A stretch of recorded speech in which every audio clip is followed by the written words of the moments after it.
24 News correspondent Tal Heinrich.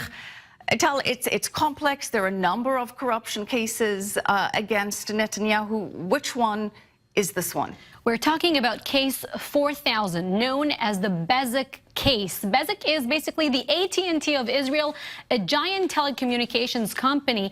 And the investigation looks into the relationship between Prime Minister Benjamin Netanyahu and the controlling shareholder in this company, Mr. Shaul Elovitch, who also, by the way, owns a news company, a news website, very popular in Israel, named Walla News.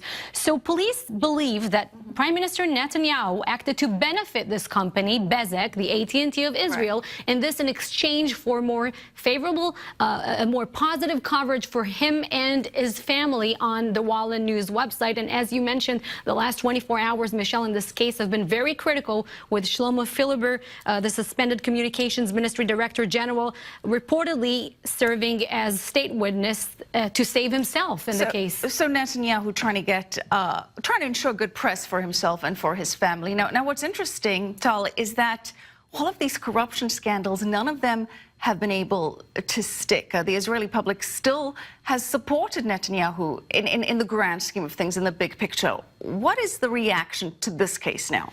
Well, the more we hear about developments in these 4 investigations against the Prime Minister, the more we get reactions from the Israeli public, whether if it's on social media or the Israeli media, or even politicians, members of the Israeli Knesset, that imply that this might be the end of Prime Minister Benjamin Netanyahu and his position.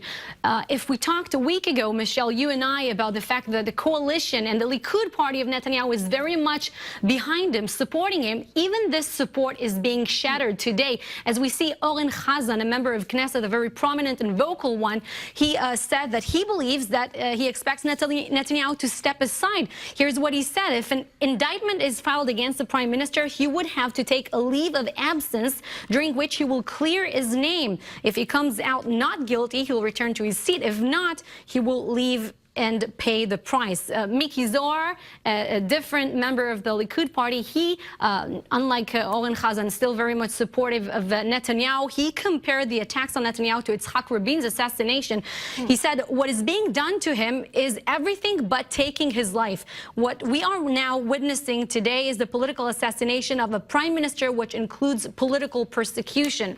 Now, in the meantime, Michelle, Israel's opposition is starting to prepare for elections. Avi Gabai, the head of the Machaneh Tzioni, the Israel's Labor Party, he wrote to his members of Knesset saying the criminal house of cards the Prime Minister has built in recent years is crumbling down on top of him.